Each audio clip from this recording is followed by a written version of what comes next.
Welcome to the For Love and Money podcast, the show where business and social purpose meet to inspire a movement for positive change.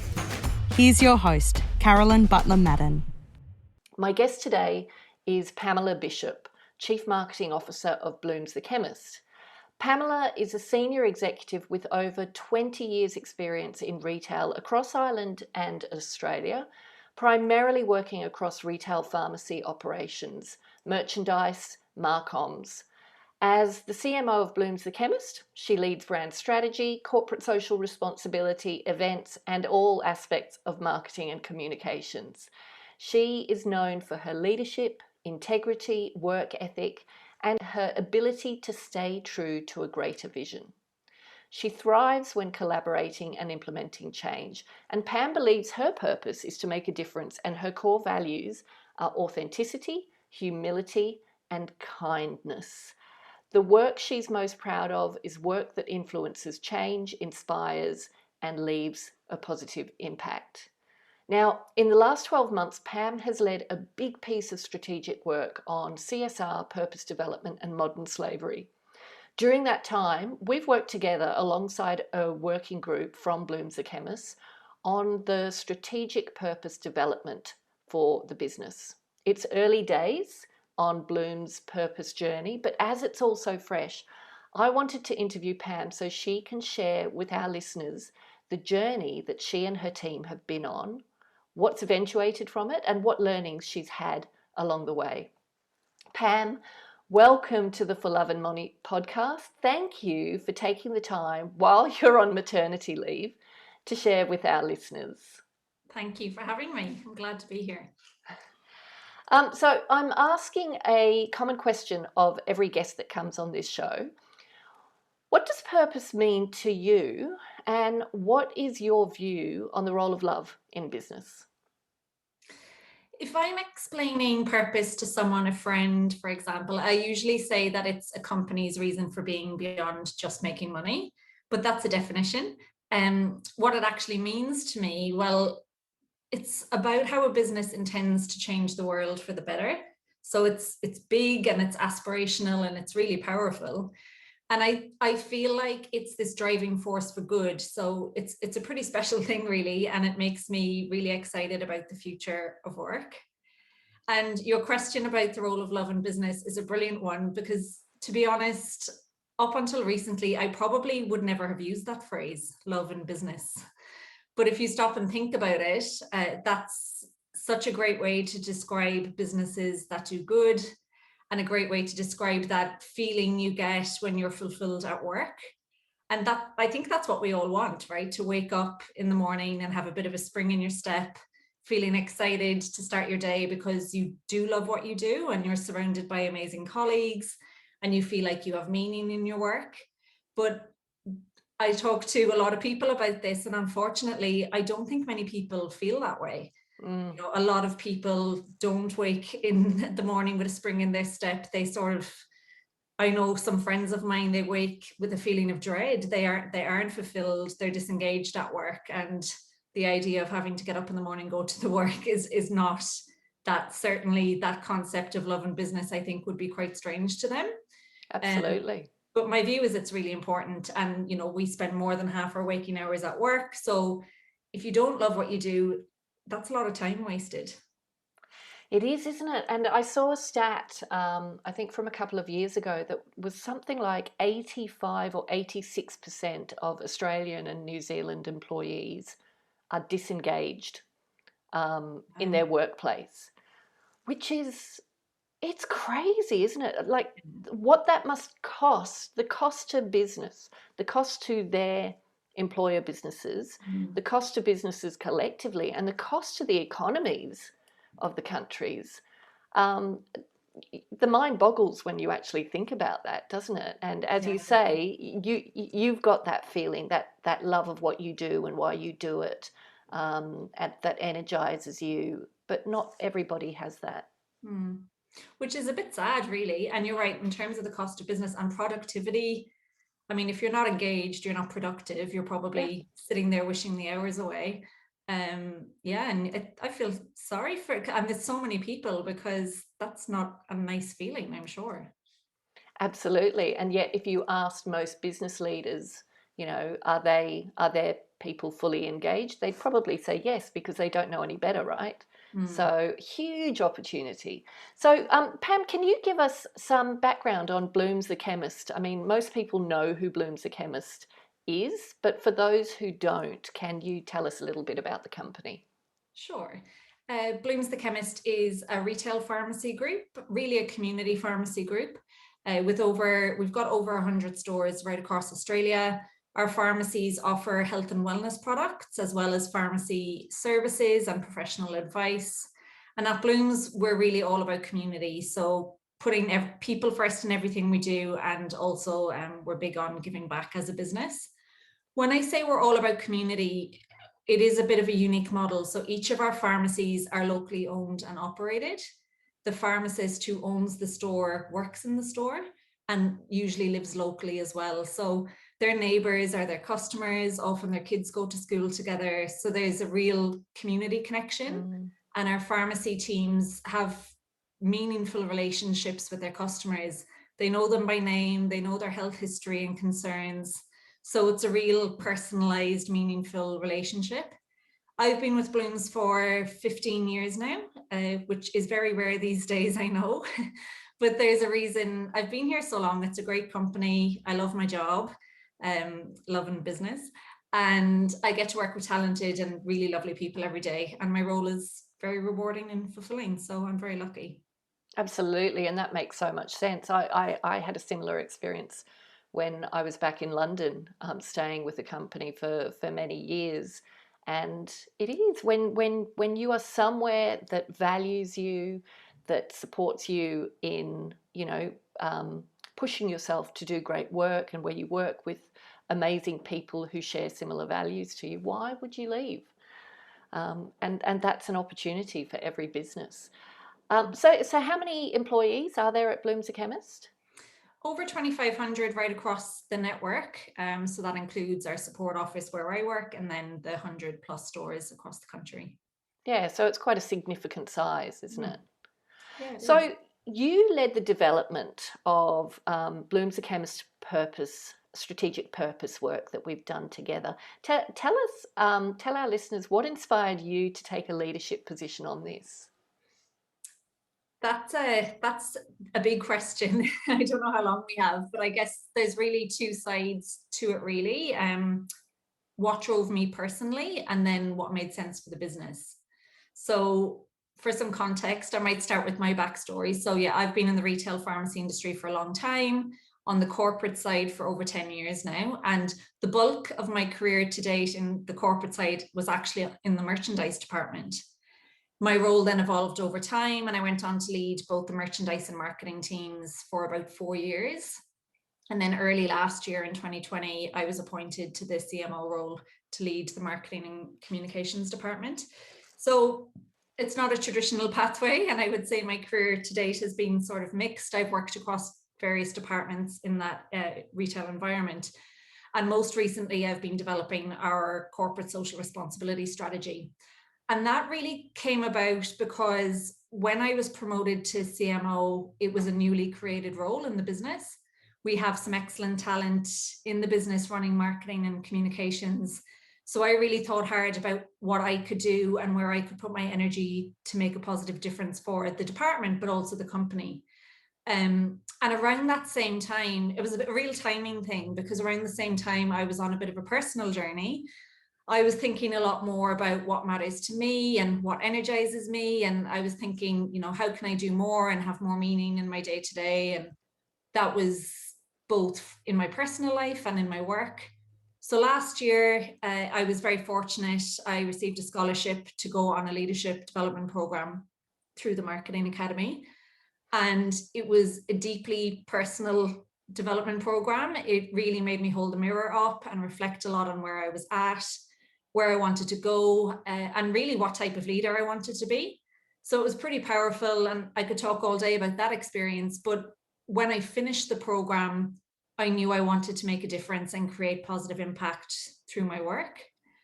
And then earlier this year, in 2021, the stars aligned again. I received a scholarship for a different leadership program, TIE Accelerator, which was all about bridging the gap between purpose and profit and making a difference to social initiatives across the globe. I'd applied for that program because I was trying to hold the mirror up a bit more and challenge myself on, I suppose, my personal purpose. And that's a massive journey in itself, and that's very much ongoing. But at the same time, I met your good self and I was learning more about purpose. I was doing a lot of research and reading on CSR because that had become a passion of mine. And then to bring it all back to Bloom. So this is all in the space of 12 months. All of this is happening. Wow, that's intense. Yeah, it's been a whirlwind. And to bring it back to Blooms, you know, this is a brand I've been part of for 15 years. As I mentioned, I was learning a lot about CSR and reading a lot about businesses doing good and creating positive impact. But a lot of it was, while some of it was new, of course, and I was learning a lot of it was sort of familiar and I knew already because I work for a business who does it. And Blooms The Chemist is a great business. It does so much good, both at a brand level and at a local level. We're very community focused. And when I moved into this CMO role, I was struggling with how we could best articulate all the good stuff we were doing, how we let our customers know what Blooms is all about. So purpose was sort of the missing piece, I think. And, you know, I absolutely believe CSR is a must-have for businesses. And for me, what I've found is brand purpose sort of underpins everything. So yeah, it's a bit of a funny one when you ask what inspired me to take a leadership position on our purpose. It was a series of things, and it was a series of things that were kind of happening in my life and at work across a year, really, and then moving into that role at that same time. So I believe there is a need for the corporate world to be more human and kind and to step up. So that's sort of through the business lens. And then I had reached this place personally that I wanted to do more and try some different things that would create impact as well. And for the business that I work in, it just made absolute sense because we are a community pharmacy group. We're all about community and people. And I really feel like purpose was that missing link. So I knew it was a piece of work Blooms needed to do. I knew it would add value right through the business. And also recognized we really had an opportunity to take a leadership position in our industry as well, because no one was really on this path. So purpose has been a big focus for us this past year, but our business is also on a wider journey in terms of becoming a more socially responsible business. And one of the massive shifts we are seeing, and I know you and I have talked a lot over the last year about it, it's going to be a trend into the future, but the fact that consumers now expect a lot more from businesses, and they expect businesses to play a role on really important matters in society, climate change, etc. So we're taking that seriously and taking steps to be a more responsible business. That's brilliant. And there's so much to unpack in what you've just spoken about, because your personal journey, I think a lot of people would connect with what you've said. I think there's people seem to be waking up and starting to question, the robotic nature of our lives. You hear it a lot in conversation. But what I also hear a lot is they immediately think that they need to pursue something outside of their business. So they think, what I hear from so many people is, I've had it with corporate life. It's chewing me up, and I want to go work for a non-profit. Or they decide to do something on the side to satisfy that personal need that they have for personal purpose. And what I think is really important to highlight is your personal journey collided with your business journey. And as you said, the stars aligned, and there were many things that happened that helped to bring everything together. But it's eventuated in you really seizing the opportunity to take a leadership role, not just in your business, but also seeing the leadership role that Blooms The Chemist can play for the pharmacy industry and for business more generally. So thank you for sharing that. I think I hope just that little piece there, I hope that inspires people to listen to what they're feeling, but also to widen their lens on what they can do about it. You know, because they can change what corporate life looks like. It doesn't, you don't have to jump to not-for-profit. Great for people who do, but that's not the only solution. Absolutely. And, you know, the opportunity that business has to create change is huge in partnership and collaboration with non-profits and other partners. But I think business is an incredibly powerful force, and you know, has the opportunity to accelerate change that's already happening. So on that note, let's talk about the change that Blooms The Chemist are going to be making. And I want to preface this because what I've found in the last 12 months working with you and the team at Blooms The Chemist is, as you said before, you were already doing good. You were a community organisation. You were doing lots of good things, but what was lacking was the thread that bound it all together. And that gave you the clarity. So, if you can share where you are with Blooms The Chemist purpose and an overview of what it means for the business, that would be great. Sure, I'd love to. And I should mention, to get to the point where, it's taken several months. We had a number of people in the business working on this with yourself. And looking back now, and it's hard to believe it's almost 12 months. I would say we at Blooms started small, and going through the Path to Purpose program was such a great way to kind of broaden our horizons and open our eyes more. And with your guidance and support, Carolyn, we pushed ourselves and went bigger and bigger but it took months. So it certainly didn't happen overnight. And here's Blooms The Chemist's purpose statement. We believe in a future where everyone, everywhere has access to good health and well-being. It's why we exist. We're here to help build that future. Brilliant. So really our purpose. How does it feel? How does it feel saying that now? I mean, I know that's the written statement, but there's so much that we've unpacked in that. How do you feel about that before you share what it actually means to the business? How do you feel about it? Well, I suppose when I say it, it feels natural now. We've said it a lot over the last few months, and we've tweaked it here and there. But how it makes me feel really proud, firstly, of the work we've done this past year, and secondly, of the company that I work for, the business is really embracing this. So that makes me feel excited about the future and what we can achieve if we continue to think big and stay on track. And it also fills me with hope. I hope others in our industry and retail more broadly follow our lead and make a commitment to be a better corporate citizen and socially responsible. And ultimately, it excites me because I do believe it's going to create positive impact into the future. Brilliant. So a world where everyone everywhere has access to good health and well-being. Beyond business as usual, because obviously your existing business sits within that really nicely and really comfortably, with a emphasis, I guess, on accessibility. But beyond business as it exists today, what does it mean?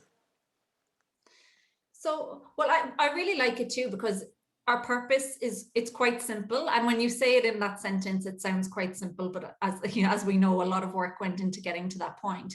But it's real, it's authentic, it's powerful, it adds so much value to our business. And I love that it clearly articulates what we are all about. And our social purpose is reducing health inequality and injustice. So that's a pretty powerful position to take as well. And we've built a social purpose framework to support that, with a 3-year roadmap of activities and new initiatives and lots of new things that we want to do. But it really, it gives us this sort of laser focus on, well, this is what we're all about. So, in business, in marketing, there's always new opportunities, things come up every day, but it's a nice kind of guiding light to say, well, if it doesn't help us meet this objective, why, is it even worth exploring? So I think it gives the team a really good focus around how we move forward and how we are going to add value. Yeah, brilliant. And I think having the social purpose articulated separately to your higher purpose, so your social purpose being reducing health and inequality, that just gives you so much clarity in terms of how you are going to make social impact directly, doesn't it?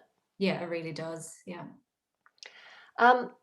So are you allowed to talk about the plans for your employees? Like what that purpose has inspired for that? I'm not sure how much we're allowed to talk about at this stage because it's also new. We can talk about anything. Yeah, so I suppose there's definitely some challenges ahead, and there's already been a few challenges, right? But the next big step that we need to undertake, first of all, is getting all of our employees fully across this work and fully on board. But yeah, one of the things we want to do quite early on, as I mentioned, we've got a bit of a roadmap, three or so years. You know, what are the sort of things that we can do that will be quite easy to implement? And then maybe what are some of the bigger things that might take a bit longer and a bit more planning? And of course, in this current environment with COVID restrictions, some things are a bit tricky as well. But one of the early major initiatives that we do want to do is launching an internal health and wellness study for our team members. So the results of that will guide how we prioritize new health and wellness initiatives. We've got a lot of ideas around wellbeing programs and how we can improve on that for our team members. But it'll give us a really good baseline and actually understand what are the areas we do need to focus on. And then it'll also give us a template to potentially do something much bigger in the future and potentially collaborate with other organizations. So it's a good starting point, and we're hoping to do that in the next few months, as kind of around the same time when we really launch our purpose work and our CSR work internally to our 2,500 plus employees and bring them on the journey and get them on board. So yeah, it's really exciting. Awesome. So can you take us through the parts of the journey that stood out to you and give us some examples of what changes are likely in your business as a result of articulating this purpose statement? What are some of the actions and initiatives that it has created? You've talked about the internal employee health and wellbeing one, which is a brilliant place to start with your own people. What else? The parts of the journey that stand out for me are probably the parts that I didn't expect. So going into this, you know, with blank canvas and it was all very new, I didn't expect the working group to be so engaged. They were really fully engaged in this work because everyone's busy and everyone's got their day job, and people opted into being this working group as, you know, a bit of a side project, understanding it was important work. But I mean, you were there for all of it. They really were fully engaged in this work, and they did such an awesome job, and they were so open. And we did it online, didn't we? Oh, yeah, which, you know, really, when you think about it, majority of so we would have 4-hour workshops, and most of those sessions had to be virtual because of COVID restrictions. But you made it very interactive and engaging and exciting, and everyone was just so invested in this. And I found like 4-hour workshops are pretty long, but the time was flew every time. And that says a lot. And it goes back to the whole love and business. And when you're in that flow, yeah, everyone just seemed to get so much out of it and were so engaged and really contributed. So yeah, they really did. Like the work that came out of those workshops, like right from the beginning, was sensational. Like often, you know, I have to go away and do a bit more digging and refining, but the contributions, I don't know how you chose that working group, but the contributions and the impact from right around different perspectives from the whole business, I think was, you know, what really kept it high energy, if you like.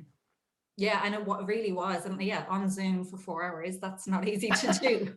So it was great. And I think, and for me personally, I knew it was something I was passionate about. I knew it was important for the business, but I didn't expect to enjoy it so much. I think it's the same as the working group.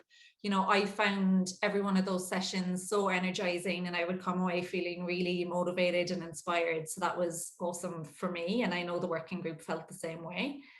And the response from the the wider team. So right across our support office team, right to the highest level of the business, I wasn't expecting that response. I thought it would be not harder, but I thought we would have to put a lot more detail into it. But I think everyone just got it really quickly. Because if you weren't part of that working group and going through all of the different modules, a lot of this was new, but people really just got it. And when we presented a draft version of our purpose statement to our leadership team, we had a few different iterations. They said go bigger, and I didn't expect that. How cool was that? It was really good. Yeah, it was really, really cool. So, and of course with that feedback and with their support and encouragement, then we did. And a couple of goals later, a couple of months back, when we were kind of really happy with where we'd gotten to, and we took our purpose strategy to the leadership team again for sign off. They were so on board, so supportive, and they all felt inspired and motivated. And our CEO Phil was excited and proud, and you were there. He said that we're facing one of the biggest paradigm shifts he's ever seen in his career. So that was such a massive endorsement from Phil and from the leadership team, and it's since been presented to our board of directors for approval, and it's just been so pleasing to see everyone really on board and excited about it all. Of course, there will be changes in our business as we move forward to support this work. So we have built our social purpose framework. We've got a bunch of different ideas at a high level that we need to obviously get into a lot more detail and plan out, but we do have that sort of 3-year roadmap of various actions and new initiatives we do want to roll out. And it's about, we are hoping to create movements for change, like you always talk about, and focus more on driving action and advocacy. So that's really exciting. And I think the roadmap gives us the opportunity to collaborate and form some really powerful partnerships as well to bring some of those ideas to life, because some of the ideas are quite big, and like any business with limited resources, it kind of comes down to, well, what do we have budget for, and which resources are we going to throw at this? So I think the idea of actually collaborating with others to bring some of these initiatives to life is really exciting as well. Enjoying the podcast? If you're looking for more inspiration, head to our website, thecauseeffect.com.au, for more resources on how you can start using your business as a force for good. Or buy the For Love and Money book. Every copy sold allows us to protect 1 square metre of rainforest. Help us save 10,000 square metres by 2025. Can you share, like, understanding that this is you're at the early stage of your journey, and not everything is confirmed or committed to. Can you share some of the examples of some of the initiatives that you're looking at, just to give people an understanding? Because there's so much. What I find when I talk to people, they think purpose is just a statement, your why. Like Simon Sinek said, you start with why. And you start with why. There's a whole lot of work to do after you know your why. So is it possible, without you putting yourself in any strange position, to just share some of the examples of the initiatives that you're looking at potentially doing without actually committing to it at this stage? Just to give people an idea of those actions that back up a genuine, authentic purpose statement. Yeah, of course. So, well, I suppose the one I mentioned already is a good example with the internal health and wellness study. That idea actually started as a much bigger idea, and that we were hoping to do some research around community health across Australia to try and identify, what are the major health issues, because if we know that, if we come back to, we want to help build a future where everyone everywhere has access to good health and well-being. Well, what services and products do they actually need to access? And then which communities across Australia are lacking in access to those services? So that led us down to, okay, well, there's opportunity to do more for rural Indigenous communities, for example. So it did start as this bigger idea. Now, things can't happen overnight, of course, for lots of different reasons. So as a sort of paring it back and stepping stone in the first year, we thought, well, yeah, why not start with our own people, do a health and wellness study, and we'll get some really good learnings out of that, first of all, in terms of how we can improve the health and well-being of our own people, our team, and then also what a bigger survey might look like in the future. And that would certainly be something that we would be looking to do some partnership or collaboration on as well. So that was a really good example where we started really big, and then we had to kind of, okay, let's take the first step in terms of moving towards some sort of a study or survey on health and wellness. And there's been heaps of ideas and initiatives that we want to roll out over the next few years around supporting our stores to offer more accessibility to health and wellness. So whether that could be anything from mental health issues. So we've already had a lot of our team members last year undertake mental health first aid training. And we've got a bit of a pipeline of what we think that should look like over the next few years, because as we're hearing more and more with where we are at the moment in the pandemic, sadly, the mental health issues are just going to go through the roof. So Yeah. Just trying to offer more support. And, you know, this all has to be framed around the right training and also the right support for our team as well. But that's one area we're certainly looking at. Another area is around this, you know, a Saving Lives initiative. And something really simple that we think we can do is make sure we have a defibrillator in every store. So we've got some stores that have it, but how do we actually now roll that out in every store so that communities across Australia, you know, we've got stores in Mudgee and Bundaberg, making sure that in those communities and in those towns there's accessibility to that defibrillator. Can't say it. Defibrillator. Defib unit. So that's another one that's in the pipeline. A lot around community health education. So, and that can look like anything really. The possibilities are kind of endless, but we believe if we want to improve accessibility to good health and well-being, that we have a responsibility to provide more education around health to communities across Australia. It could be online, it could be in person. There's lots of different ways we can do that.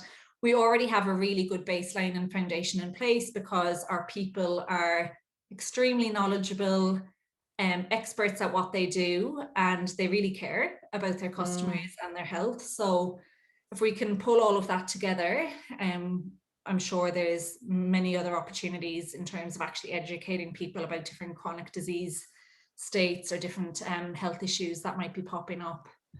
So that's just a few examples, but yeah, I guess it keeps coming back to meeting that goal of, you know, reducing health inequalities and making sure we're improving accessibility to health and well-being.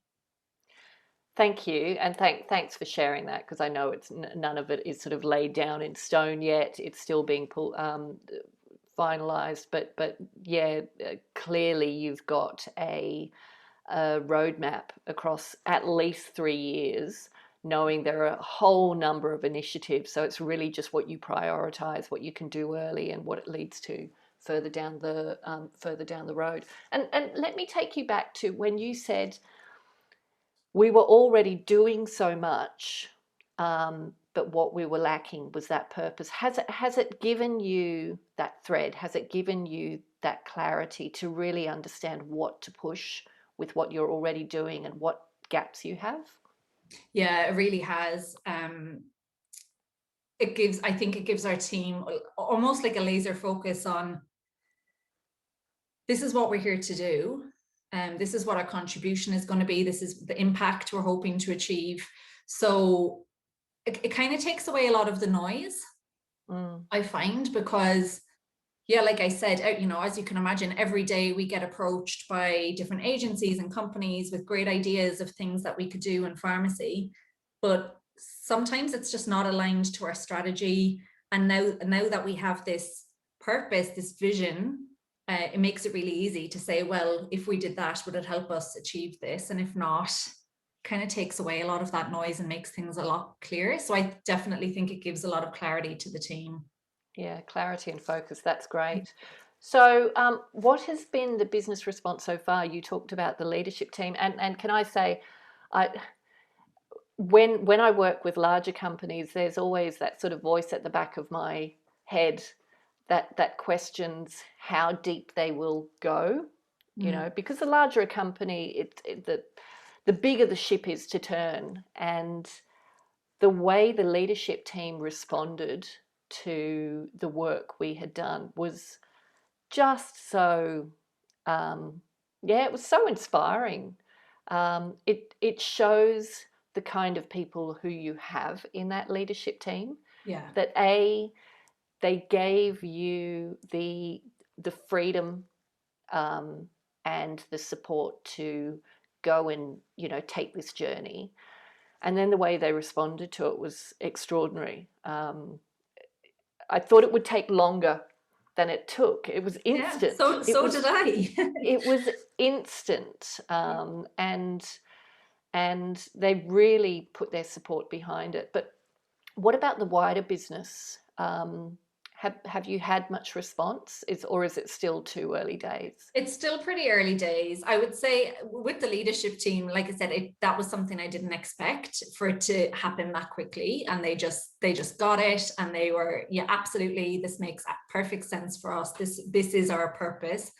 And I know everyone on the leadership team, and I know what kind of people they are, but I think that says a lot as well about the leadership that we do have in place, because it's really about empowering other people. And you're right, they totally empowered me. They empowered the working group, and we went on this journey, and they completely trusted us with that. And it was really, really nice to see how they embraced what we presented back. So and it's not just a little thing on the side, is it? This is something that is actually going to drive the business and differentiate the business in the marketplace. And I love that they got that straight away. You know, because when you're not part of all of the discussions and the 4-hour workshops and all of that, you're getting an hour presentation at the end of it. They really understood that this is going to be something that's ingrained and embedded right across the organization, and it is going to impact everything we do. It's not just it's not a tick in the box exercise to say, yes, we have a purpose statement. That's absolutely not what it's about for us. So this is going to be a journey as we move forward, and we're in this for the long haul. So that was really exciting. And our wider support office have fully embraced it. You know, we presented to our board.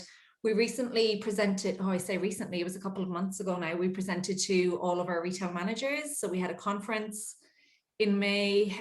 Luckily, it was at a time when there was no lockdowns happening, so we could actually get everyone together and present face to face. And we took them through all of the work that had been done, and they were so engaged and inspired and excited about it. So this is our managers of every single pharmacy across Australia. And then the following day, I got one-on-one time with every one of them, and they were so on board. So it's still early days. We still have we have a lot of stakeholders. We need to take all of our stakeholders through this in a lot more detail and make sure that they fully understand it and why we're doing it and the benefits that it's going to bring.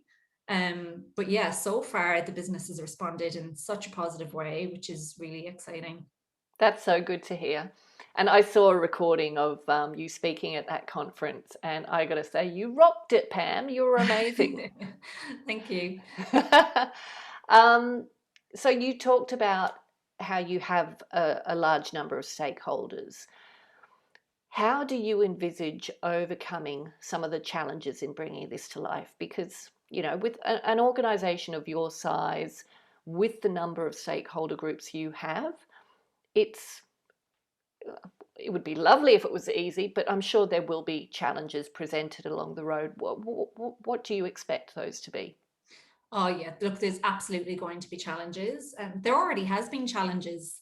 So, you know, I just think it's important to look for the upside and the inspiration and the challenges that do pop up along the way. So along the way so far, we had a lot of feedback and discussion on the purpose statement as we were developing it.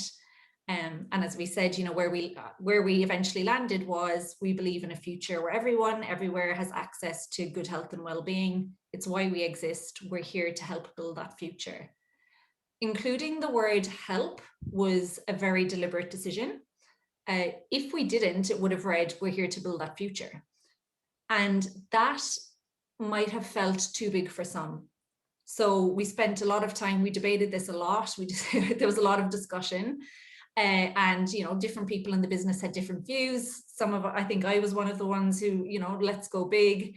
And then it was really good to, like you said, to have people from all different departments in the business as part of that working group, because we got a lot of different perspectives and views on how it might be received, or how it might be interpreted. So ultimately, our view where we landed was, we are in this for the long haul. We're on a journey. I keep saying that, but it really is a journey. It is, isn't it? And we don't expect the business to transform overnight, and we don't expect everyone to get it straight away overnight or be fully on board. So by choosing to include that word help, we felt it was a really positive step in the right direction without making anyone feel it was too out of reach or too big. So that's a good example of a challenge we already kind of worked through. And look, I have no doubt there will be more challenges as we move forward. The absolutely critical piece for us now is to gain alignment right across our business.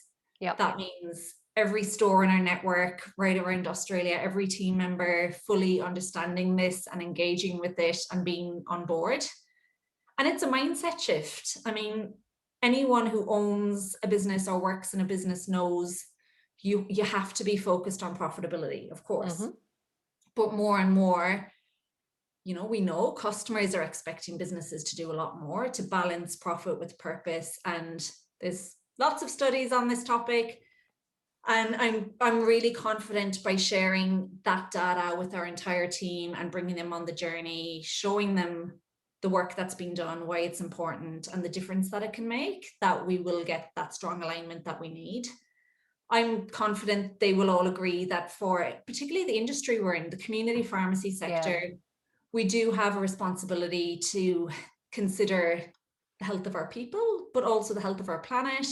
So, we need to look at sustainability, making sure that we're attempting to be sustainable in all we do, and making that commitment to things that are really important, like an ethical supply chain. We talked about modern slavery at the Retail Managers Conference as well. And that, it's a bit of an eye-opener for some, and it's a bit scary for some, but things like ethical supply chains and diversity and inclusion and environmental impact, it's really important. And absolutely, you're right. I mean, purpose is the string that ties all of that together. So it's how we explain all of that, because it has been months of work, and how you articulate that. And it's really then about gaining alignment from all the team members, and hopefully they can see themselves as a bit of a community of game changers or problem solvers who can make positive change, not just in their home or not just in their pharmacy or community, but actually change that can impact the world. And that's same with, the different iterations of our purpose statement. That is really big as well. And some people may struggle with that. And we saw that at the Retail Managers Conference. Many people talk about being the change you want to see in the world, but then many other people are like, how do you do that? What difference can I make in my little patch? Yeah. So it's just, it takes time, and it is a mindset change, and we need to bring everyone on the journey now. So I'm sure all of our people will be open-minded, and maybe it might change their perspective a little bit. And I hope they can see that they really can make a real difference and a lasting difference. And they can do that in their personal lives, of course, but also hopefully their work, or hopefully both. Through their business, yeah. And there's a really strong message of inclusivity in that, that you do see this as a long-term journey, and you want to bring everyone along, and give people time to get used to it. So it's not even close to it. You're clear about the direction you're going. You're clear about the change you want to create, but just that simple word help invites more people to come along who might otherwise resist.